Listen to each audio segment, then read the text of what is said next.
दोस्तों कोरिया में एक ऐसा स्कूल है जहाँ पे कुछ तो अजीब डिमोनिक है क्योंकि बच्चे एग्जाम में हर बार टॉप कर रहे हैं। अब इसके पीछे या तो मेहनत है या फिर कोई काला साया, जिसके ऊपर हमारी आज की लेटेस्ट कोरियन हॉरर मूवी है idiot girls part 2 teaching practice. ये वाली मूवी इडियट गर्ल्स पार्ट 1 से कनेक्टेड नहीं है तो आपको समझ आ जाएगी। ये कॉमेडी हॉरर है जिसका पहला पार्ट मैंने पिछले साल एक्सप्लेन किया था और स्टोरी वाइज ये काफी सॉलिड मूवी है।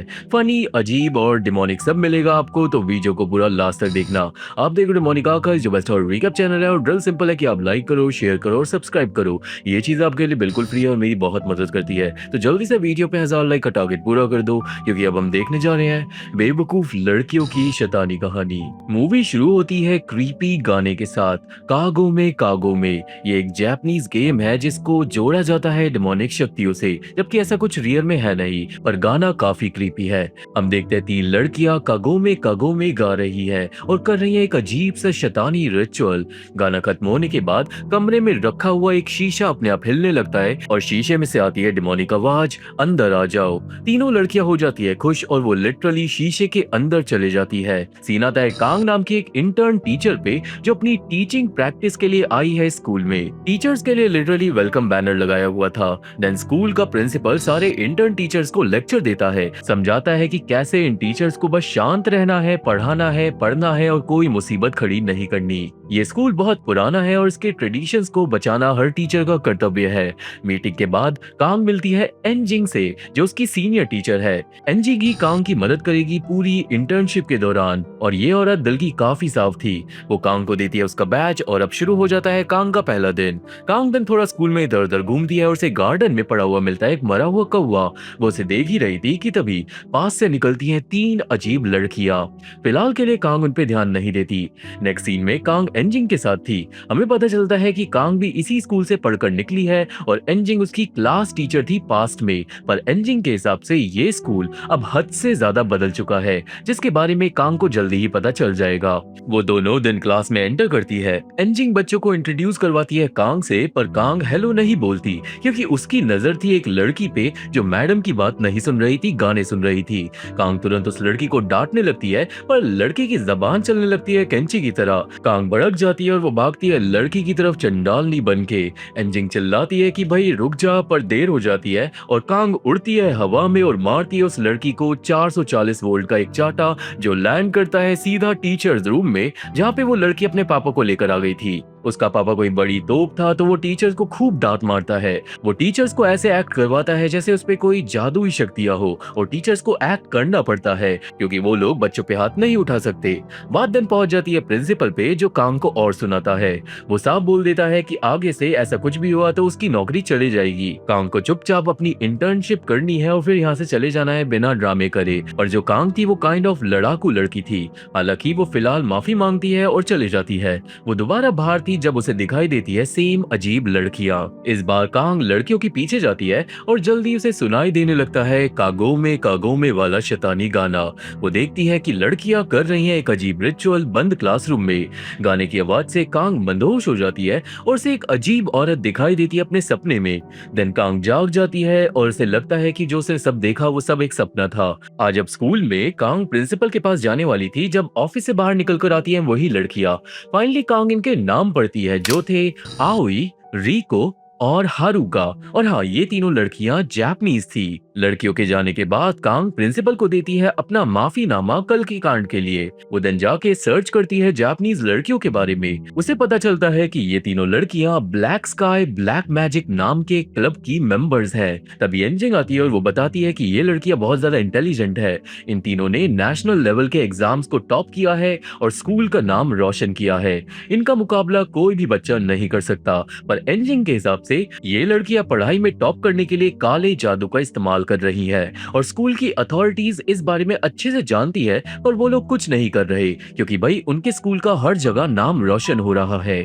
कांग को ये सब अच्छा नहीं लगता और वो काफी ज्यादा कंफ्यूज हो जाती है। बाद में कांग देखती है उन 3 लड़कियों को जो एक दूसरी स्टूडेंट से पैसे ले रही थी। कांग दिन तुरंत जाके उस स्टूडेंट से बात करती है क्योंकि उसे लग रहा था कि वो काली जादूगरनियां बुलीज है, पर स्टूडेंट बताती है कि नहीं, वो लड़कियां बच्चों से भेंट ले रही है, क्योंकि फिर वो तीनों जाकर प्रेयर्स करेंगी ताकि बच्चों के क्लास में अच्छे नंबर आए। लड़की के हिसाब से ये काले जादू वाला धंधा स्कूल में काफी सालों से हो रहा है और बहुत सारे बच्चे फुल नंबर लाते हैं, क्योंकि वो सब काला जादू करवाने के लिए पैसे देते हैं। कांग को ये सब बिल्कुल अच्छा नहीं लगता, क्योंकि ये सब चीटिंग थी, और वो देखती है कि दर्जनों बच्चे पैसे दे रहे हैं इस काम के लिए। देन अब रात होती है और जब लड़कियां आती है काला जादू करने तो उन्हें पकड़ लेती है आकर कांग। कांग अब लड़कियों से बैठकर बात करती है और उसे पता चलता है कि स्कूल में कई सालों से एक जापानीज समुराई इदाई नाशी की आत्मा रहती है, और लड़कियां उस समुराई की आत्मा से ही मदद लेती है एग्जाम में टॉप करने के लिए।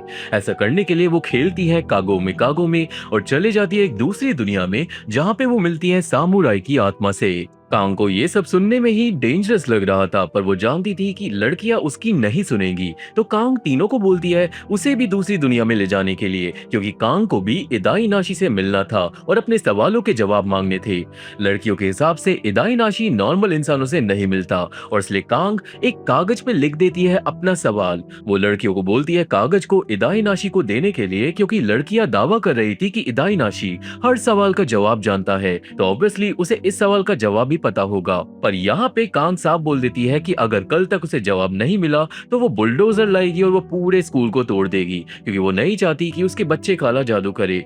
ये सुनकर लड़कियां डर जाती है और मान जाती है सवाल को इदाई नाशी को देने के लिए, और वो सवाल सिर्फ इदाई नाशी ही पढ़ सकता था। डील हो जाती है और कांग चले जाती है घर, पर रास्ते में एक क्लासरूम में उसे दिखाई देती है बहुत सारी स्टूडेंट्स की आत्माएं।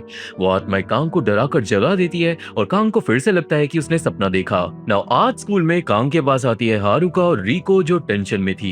वो कांग को आकर बोलती है कि इदाई नाशी ने कांग को बुलाया है दूसरी दुनिया में, और अगर कांग नहीं गई तो वो सामुराई सबको मार डालेगा।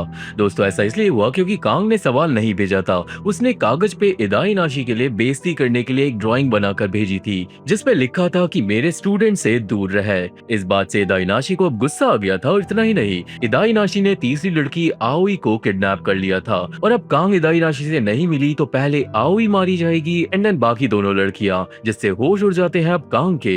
रात होती है और अब कांग को भी जाना होगा डिमोनिक दुनिया में। उसका मेकअप करा जाता है और उसे याद कराई जाती है कागो में वाली गाने की लिरिक्स, पर कांग को काफी ज्यादा दिक्कतें हो रही थी। स्टिल वो किसी तरीके से सीख जाती है और ये तीनों लड़कियां करती है रिचुअल, क्रीपी गाना गाती है और बुलाती है इदाई नाशी को। रात के 12 बजते ही शीशे से इदाई नाशी आवाज मारता है और फिर तीनों लड़कियां शीशे से निकलकर पहुंच जाती है एक दूसरी दुनिया में। ये दुनिया इदाई नाशी का घर है, और अगर यहाँ पे वो लोग मारे गए तो वो रियल दुनिया में भी मारे जाएंगे। हारुका और रिको बताती है कि अब उन तीनों लड़कियों को एक पेपर देना होगा जिसका नाम है डेथ। ये पेपर बिल्कुल वीडियो गेम की तरह होगा, पर कांग को कुछ भी समझ नहीं आता। एंड देन गेम स्टार्ट हो जाता है, जो सच में वीडियो गेम जैसा था। गेम में हारुका बताती है कि इन्हें 4th फ्लोर पे जाना होगा जहाँ पे इदाई नाशी मौजूद है, पर हर फ्लोर पे इन्हें एक भूतिया एग्जाम देना होगा। बेसिकली दोस्तों माजरा ये है कि रियल दुनिया में एग्जाम टॉप करने के लिए ये जापानी लड़कियां भूतिया दुनिया में भूतों के एग्जाम दे रही थी, पर कैसे ये अब हमें पता चलेगा। हारुका और रिको कांग को गेम में ही समझाते हैं। पहले फ्लोर पे मिलेगा लैंग्वेज घोस्ट। इस भूत को सिर्फ जापानी में बात करना पसंद है, और अगर तुमने किसी और भाषा में बात करी तो वो भूत तुम्हें डंडे से पीट पीट कर मार डालेगा। दूसरे फ्लोर पे मिलेगा मैथ घोस्ट, जो इनका मैथ एग्जाम लेगा और फेल होने पे मार डालेगा। तीसरे फ्लोर पे मिलेगा इंग्लिश टीचर घोस्ट, जो इंग्लिश टेस्ट लेगा और एक जोकर जैसा होगा। और एंड में 4th फ्लोर पे मिलेंगे ये लोग इदाई नाशी से एग्जाम हॉल के अंदर। एनीवे ये खेल शुरू होता है। तीनों लड़कियां जल्दी ही पहुंच जाती है लैंग्वेज घोस्ट के कमरे में। हारुका रिको वार्निंग देती है कि हमेशा जापानी में ही बात करना, वरना अच्छा नहीं होगा। देन भूत आता है सामने, जो कोई जापानी टीचर था। वो आते ही लड़कियों को फोन बंद करने को बोलता है, जबकि फोन था भी नहीं। और जब कांग फोन को फोन कहकर बोलती है तो उसे पड़ता है डंडा। फोन को जापानी में बोलना था देनवा। ऐसे ही एक दो और गलती करने पे कांग को एक दो और डंडे पड़ते हैं, और अभी तक एग्जाम शुरू भी नहीं हुआ था। देन एग्जाम स्टार्ट होता है, जिसमें टीचर और हारुका हिस्सा लेते हैं। दोनों को ओल्ड जापानी शब्द बोलने थे एक एक कर। हम खेल नहीं खेलते कि जब एक बंदा कोई वर्ड बोलता है एंड देन दूसरे बंदे को उसी वर्ड को किसी और वर्ड से जोड़कर दूसरा वर्ड बनाना पड़ता है, जैसे washing machine, machine oil, oil industry. यही सेम गेम ये लोग खेल रहे थे, पर जापानीज में, जो हम में से किसी को भी समझ नहीं आएगा। पर एंड में हारुका बोलती बोलती है जिक्रोनियम, जो एक केमिस्ट्री का एलिमेंट है। अब पुराने जमाने के बूढ़े टीचर के भूत को क्या ही पता होगा केमिस्ट्री के बारे में, तो यहाँ पे वो टीचर हार जाता है। लड़कियां जीत जाती है और भूत उन्हें आगे भेज देता है। खुशी मनाकर वो तीनों पहुंच जाते हैं दूसरे फ्लोर पे, जहाँ पे लाइट्स फ्लिकर होने लगती है और मैथ का टीचर उन्हें डराने लगता है। जिसके बाद शुरू होता है दूसरा लेवल, डिमोनिक मैथ। भूत आता है और वो ब्लैक बोर्ड पे लिखता है सवाल, अगर लड़कियां भागेंगी 50 मीटर हर मिनट और भूत 2 मिनट बाद भागना स्टार्ट करेगा और भूत भागेगा 75 मीटर्स 1 मिनट में, तो भूत कितनी देर में लड़कियों को पकड़ लेगा। नाउ रिको जाती है सवाल का जवाब देने। वो लिखती है सीधा जवाब कि भूत 3 मिनट 5 सेकंड में लड़कियों को पकड़ लेगा। और अब इस सवाल को सही साबित करने के लिए लड़कियों को सच्ची में भागना होगा 50 मीटर पर मिनट की रफ्तार पे। टाइमर शुरू होता है और लड़कियां भागती है। भूत बड़े अजीब तरीके से उनके पीछे आता है और ये चेजिंग सीन काफी ज्यादा फनी था। पर जैसे ही भूत लड़कियों को पकड़ता है, टाइम हो जाता है 3 मिनट 5 सेकंड। यानी रिको का जवाब सही था और ये लोग फिर से जीत गए। भूत चले जाता है और लड़कियां खुशी मनाती है। पर अब जब वो ऊपर जा रही थी, तभी रास्ते में आ जाता है एक और भूत। नाउ ये नया भूत एक ऑफिशियल भूत नहीं था इस गेम के अंदर। हारुका बताती है कि ये है क्वेश्चन आंसर वाला भूत, जो सवाल पूछेगा और हमें बस जवाब देना है और हंसना नहीं है। ये भूत यूं ही हॉलवे में घूमता है और एक बार रिको इस भूत के ऊपर हंस गई थी और इसलिए ये भूत रिको की नाभि चुरा कर ले गया था। अब रिको के पास नाभि नहीं है, जो फनी था पर कंफ्यूजिंग भी। ना भूत आता है और जो इसकी आवाज थी ना, वो ही बहुत ज्यादा फनी थी, जिससे कोई भी इंसान हंस जाएगा। भूत कांग से पूछता है कि एक ताकतवर फल का नाम बताओ। वो था स्ट्रॉबेरी। देन हारुका भूत से पूछती है कि क्या होगा अगर एक ड्रैगन डर जाएगा, पर इससे पहले भूत जवाब दे पाता, रिको हंस जाती है। भूत को आने लगता है गुस्सा, पर तभी कांग पूछ लेती है एक और सवाल कि ये बताओ हमारी फेवरेट ब्रेड कौन सी है। अब ये बात तो भूत भी नहीं जानता होगा। भूत कंफ्यूज हो जाता है और कांग करने लगती है क्यूट क्यूट हरकतें, जिससे भूत को आ जाती है हंसी और वो अपने ही गेम में हार जाता है। फाइनली इसके बाद लड़कियां पहुंच जाती है तीसरे लेवल पे, जो था डेमोनिक इंग्लिश। लड़कियों के सामने आता है इंग्लिश टीचर भूत, जो एक जोकर था। इस चैलेंज को लेती है कांग, पर उसकी इंग्लिश इतनी अच्छी नहीं थी और जो भूत था वो इंग्लिश में ही बात कर रहा था। वो इंग्लिश बोले ही जा रहा था और लड़कियों के पल्ले कुछ भी नहीं पड़ रहा था। वो स्पीच दे रहा था कोरियन एजुकेशन सिस्टम के ऊपर। एंड देन एक स्पीकर से सवाल आता है कि उस स्पीच के अंदर से सबसे अप्रोप्रिएट सेंटेंस चुनना है। ऑप्शन भी दिए जाते हैं और ये सब बिल्कुल अनसीन पैसेज की तरह था, जो हम लोग एग्जाम में करते हैं। कांग लकीली सही जवाब देती है। देन भूत सामने रख देता है इंग्लिश टेस्ट, और अगर वो फेल हुई तो वो मारी जाएगी हथौड़े से। टेस्ट में कांग को लिखना था जो भी टीचर के मुंह से वो सुनेगी, पर वो कुछ सुन नहीं पा रही थी क्योंकि कमरे में बहुत ज्यादा शोर होने लगता है और टीचर की आवाज बहुत ज्यादा मंदी हो जाती है। कांग को बहुत ज्यादा फोकस करना पड़ता है, पर इन दी एंड जब वो एग्जाम करती है तो वो पास हो जाती है। वो तीनों इस लेवल के बाद पहुंच जाती है इदाइनाशी के फ्लोर पे, पर कांग के हिसाब से इतनी ज्यादा मुसीबत से तो अच्छा है ये तीनों पढ़कर फेल ही हो जाती। एनीवे वो लोग पहुंच गए थे इदाइनाशी के कमरे के बाहर, और सिंस समुराई ने सिर्फ टीचर को बुलाया था तो वो ही अंदर जाती है अकेले। कांग को नहीं जाना था, पर कोई और चारा भी नहीं था। वो हार मान के जब अंदर जाती है तो कमरा अंदर से पूरी तरीके से भरा हुआ था रिचुअल वाले डिमोनिक सामान से। वहाँ पे एक दीवार पे 3 जापानी लड़कियों के अलावा सैकड़ों लड़कियों की फोटोज चिपकी हुई थी, जिससे कांग हो जाती है कंफ्यूज और तभी उसे दिखाई देती है आओई। आओई अपने हाथ ऊपर कर बैठी हुई थी पनिशमेंट में, और वो बेचारी कांग के उठाने पे भी नहीं उठती। देन सामने आता है इदाइनाशी। कांग उसका डट के सामना करती है और समुराई दिखाता है वो ड्राइंग। वो बोलता है कि अब उंगली दिखाकर दिखाओ, और कांग सच में उंगली दिखा देती है। गुस्से में इदाइनाशी उंगली काट देता, पर कांग चालाकी से काम करती है, बोल देती है कि तुमने ही तो बोला उंगली दिखाने के लिए। इदाइनाशी रुक जाता है और वो कांग की दाद देता है कि उसने सारे टेस्ट क्लियर कर लिए, और इसलिए इदाइनाशी अब खुश होकर कांग को देता है एक ऑफर। वो कांग के किसी भी एक सवाल का जवाब दे देगा, एंड देन बदला लेने के लिए वो कांग को मार डालेगा। कांग पे सिंस कोई चारा नहीं था तो वो सवाल पूछती है। उसे बस ये जानना था कि इदाइनाशी बच्चों की चीटिंग में मदद क्यों कर रहा है। इदाइनाशी बताता है कि वो 400 साल पुरानी एक आत्मा है, पर अभी भी जवान है। इदाइनाशी बच्चों को एग्जाम में टॉप करवाता है, पर हर एक इच्छा के साथ इदाइनाशी बच्चों की आत्मा को कैद कर लेता है, जिनसे एनर्जी लेकर इदाइनाशी नाशी शक्तिशाली और जवान रहता है। ये बच्चे बहुत ज्यादा डेस्परेट है और अच्छे नंबरों के लिए अपनी आत्मा भी बेच सकते हैं। कांग को समझ नहीं आता कि अगर इदाई नाशी सबकी आत्मा खा रहा है तो बच्चे जिंदा कैसे है। वेल असल में दोस्तों, ये सारे बच्चे जो डीमन से सौदा कर रहे हैं ये सब मारे जाएंगे 30 साल के होने से पहले ही। यानी ये समुराई बच्चों की आधी जिंदगी खा रहा था नंबरों के बदले। सिंस यही कांग का सवाल था तो जवाब देने के बाद अब उसे मरना होगा। समुराई तलवार निकालता है पर कांग रोने लगती है और उसका रोना देखकर समुराई पूछता है एक सवाल कि आखिर कांग ने बच्चों के लिए अपनी जिंदगी दांव पे क्यों लगाई। कांग के हिसाब से वो बच्चे उसके स्टूडेंट्स हैं और अगर टीचर हमेशा अपने स्टूडेंट की रक्षा नहीं करेगा तो कौन करेगा। बेसिकली कांग समुराई को बताती है टीचर होने का असली मीनिंग और उसकी स्पीच सुन के समुराई के सर में दर्द होने लगता है क्योंकि वो खुद एक अच्छा टीचर नहीं था। मौके का फायदा उठाकर कांग हारुका, रिको और आओई की तस्वीरें दीवार से उतार देती है। वो जानती थी कि इन तस्वीरों में बच्चों की आधी जिंदगी कैद है और तस्वीरें हटाते ही आओई को होश आ जाता है।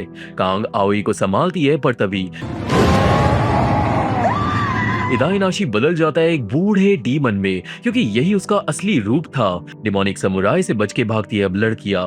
बाहर आओई और कांग रियूनाइट होती है हारुका और रिको से और चारों तुरंत निकल जाती है अपनी जान बचाने। वो पहुंचते हैं एग्जिट के पास पर इस दुनिया से निकलने के लिए उन्हें डांस करना होगा। लड़कियां डांस करती है फनी सा और इतने में पीछे आ जाता है इदाई नाशी जो गुस्से में था। वो भागता है लड़कियों को मारने पर एंड टाइम पे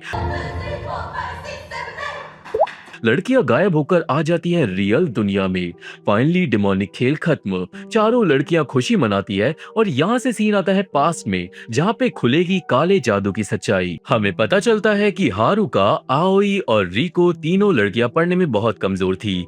ये तीनों हर एग्जाम में फेल होती थी और एक दिन इन्हें एक्स्ट्रा क्लास के लिए रुकना पड़ा था। ये वही दिन था जब क्लास में आया था इदाई नाशी और उसने लड़कियों को ले जाकर वादा किया था कि वो सब लड़कियों को ज्ञान देगा पर बदले में लड़कियों को इदाई नाशी को खुश रखना होगा।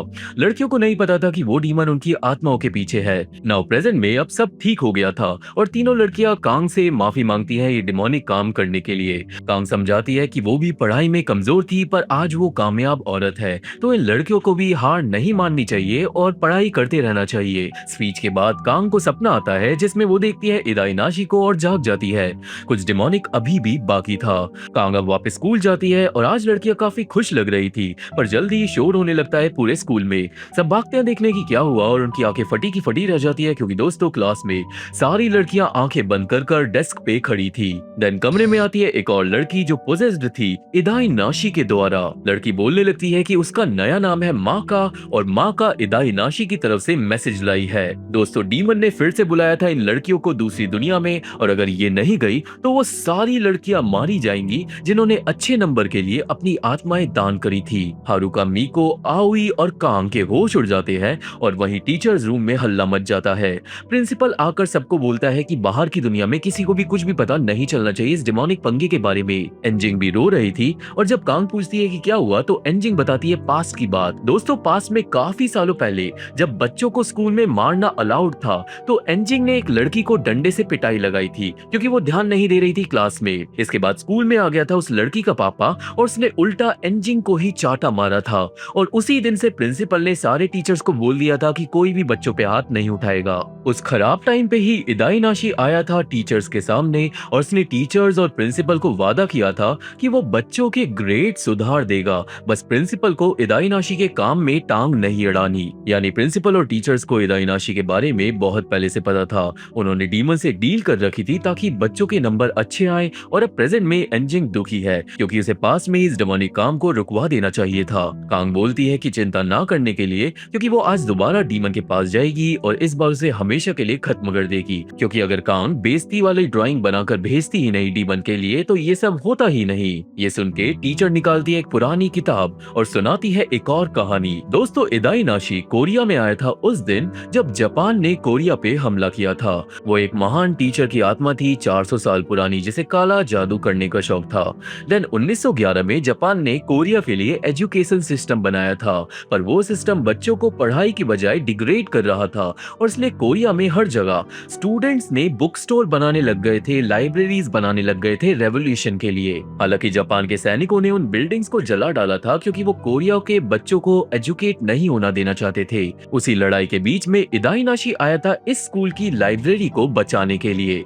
उसने स्कूल टीचर को वादा किया था कि अगर इदाइनाशी को स्कूल का टीचर बना दिया गया तो बदले में इदाइनाशी स्कूल के ऑनर को सोना चांदी देगा, और स्कूल के ओनर ने ऑफर ठुकरा दिया था सिंस उसे जापानी लोग बिल्कुल भी पसंद नहीं थे। वो विवाद लड़ाई में बदल गया था। उस लड़ाई में स्कूल के ओनर ने इदाइनाशी को रियलाइज करवा दिया था कि वो एक अच्छा टीचर नहीं है, क्योंकि एक अच्छा टीचर बच्चों को प्रोटेक्ट करता है, ना कि उनका इस्तेमाल करता है। ये अच्छी बातें सुनकर इदाइनाशी हार गया था और उसकी आत्मा बैनिश हो गई थी, और उसने वादा किया था कि 100 साल बाद वो फिर से लौटेगा इस स्कूल पे कब्जा करने। यही रीजन है कि अभी जब कांग इदाइनाशी से लड़ रही थी और उसने अच्छे टीचर होने की एडवाइस डीमन को दी थी, तो डीमन कांपने लगा था क्योंकि वो खुद एक अच्छा टीचर नहीं बन पाया था। एनीवे, कहानी के एंड में स्कूल ओनर ने बच्चों को बोला था कि जब भी फ्यूचर में डीमन आएगा तो रियल टीचर्स स्टूडेंट्स को बचाने के लिए तैयार होंगे, और एंजिन के हिसाब से कांग एक रियल टीचर है जो प्रोबेबली इस स्कूल में आई है ताकि वो बच्चों को शैतान से बचा सके।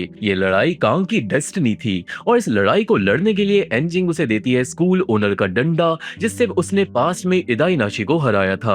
नाउ इसके बाद रात होने से पहले कांग तीनों लड़कियों के साथ करती है मीटिंग और सारी तैयारी करती है कि आज रात को लड़ाई के लिए क्या उन्हें करना है। रात होते ही कागो में खेला जाता है और चारों लड़कियां चली जाती है शैतानी दुनिया में, पर इन्होंने इस बार प्लान बना लिया था ताकि इन्हें दोबारा टेस्ट वगैरह ना देने पड़े। प्लान के हिसाब से आओई जाकर ध्यान भटकाती है लैंग्वेज घोस्ट का, और हारुका इंग्लिश भूत को ले आती है वहाँ पे। नाउ एक का रूल था कि जापानी में ही बात करनी है और दूसरा भूत इंग्लिश में ही बात करता था।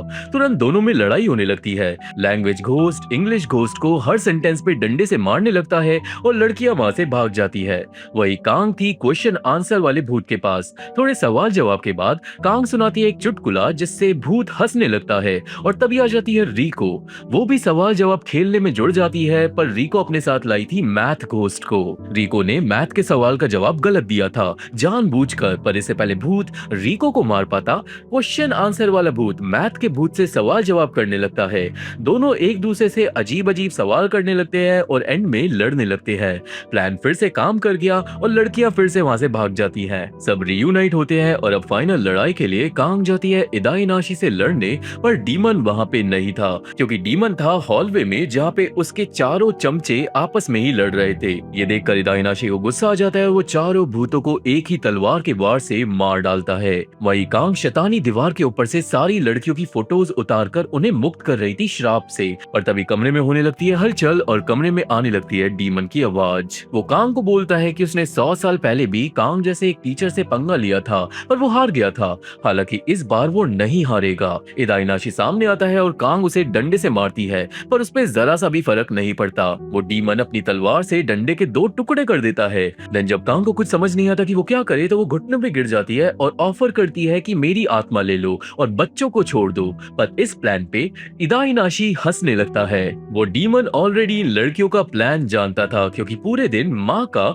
नई डीमन की चमची इन लोगों पे नजर रखे हुए थी। इनका प्लान था इदाइनाशी को बेस्ट टीचर पार्टी देना ताकि इदाइनाशी मारा जाए सिंस वो बेस्ट टीचर नहीं था, और इसके लिए बाकी लड़कियों ने बगल वाले कमरे में तैयारी भी कर ली थी। थोड़ी देर में कांग वहाँ पे आती है पार्टी वाले कमरे में, पर वो बेहोश हो जाती है इदाइनाशी की छाया में, और अब तीनों लड़कियां चिल्लाती हैं क्योंकि वो सब पकड़े गए। अगले सीन में भूतों की दुनिया में बहुत सारी लड़कियां आ गई थी एक बड़े रिचुअल के लिए। माँ का डांस कर रही थी और इदाइनाशी ने हारुका, आओई और मीको को बांध दिया था। डीमन तीनों लड़कियों से गुस्सा था सिंस तीनों ने उसे धोखा दिया, और अब इन लड़कियों को मार के इदाइनाशी इनकी आत्माओं को लैंग्वेज घोस्ट, इंग्लिश घोस्ट और मैथ घोस्ट में बदल देगा क्योंकि स्कूल के लिए नए टीचर्स की जरूरत थी। डीमन ये भी बताता है कि वो कांग को बदल देगा एक क्वेश्चन आंसर घोस्ट में और क्योंकि वो भूत नॉर्मल होते हैं तो उन्हें बड़े रिचुअल की जरूरत नहीं। वही क्लास में कांग बेहोश थी पर उसे होश में लाती है एक अच्छी स्टूडेंट की आत्मा। दूसरी तरफ डीमन लड़कियों को मारने वाला था पर लड़कियां गाना गाने लगती हैं स्कूल की नेशनल प्रेयर का, और उस प्रेयर की वजह से सामने आ जाती है स्कूल की ओनर की एंशिएंट दिव्य आत्मा डीमन से मुकाबला करने। हालांकि दोस्तों ओनर की आत्मा ने पोजेस कर रखा था कांग को, पोजेस भी नहीं, बेसिकली लड़ने की शक्ति दे दी थी उसने कांग को। उस शक्ति के इस्तेमाल से कांग डीमन को पढ़ाती है एक लेसन और वार करती है उस पे जादुई शक्ति से जानलेवा। एक ही वार से डीमन हार जाता है और अगले ही पल तीनों लड़कियों की आंख खुलती है ऑडिटोरियम में। फाइनली वो लोग डेमोनिक लड़ाई जीत गए थे। सब खुशी मनाते हैं और उस दिन कांग की इंटर्नशिप भी खत्म हो जाती है। प्रिंसिपल सबको मना करता है स्कूल के बाहर कुछ भी बताने के लिए, और आज कांग इस स्कूल की हिस्टोरिक वैल्यू को अच्छे से समझ पा रही थी। कांग एंजिन को भी गुड बाय बोलती है और जाते जाते उसे क्लास की लड़कियां गुड बाय पार्टी भी देती है, जिससे टीचर का दिल भर आता है और इस हैप्पी एंडिंग के साथ ये कहानी खत्म हो जाती है। वेल ये था पूरा recap idiot girls 2 teaching practice movie का। ये मूवी कंफ्यूजिंग नहीं थी, कहानी अच्छी थी, पर ये वाला पार्ट पिछले वाले पार्ट से कम फनी था। आप लोग पहले पार्ट का रिकैप कमेंट सेक्शन में जाकर देख सकते हो। इस मूवी को मैं दे रहा हूँ 5.8 आउट ऑफ 10। आपको क्या लगता है, क्या रेटिंग सही है या नहीं, आप कमेंट में मेरे को बताना। आप देखो डुमानिका का जो बेस्ट रिकैप चैनल है और ड्रिल सिंपल है कि आप लाइक करो, शेयर करो, सब्सक्राइब करो। ये चीजें आपकी तरफ से बिल्कुल फ्री है और हमारी बहुत मदद करती है, तो जल्दी से कर दो। मैं अपडेट्स डालता हूँ टेलीग्राम पे और पर्सनल मैं सबका रिप्लाई करता हूँ इंस्टाग्राम पे, तो वहां पे भी जाके फॉलो कर सकते हो। और अब हम मिलेंगे मेरी अगली वीडियो में, तब तक के लिए थैंक यू, बाय बाय।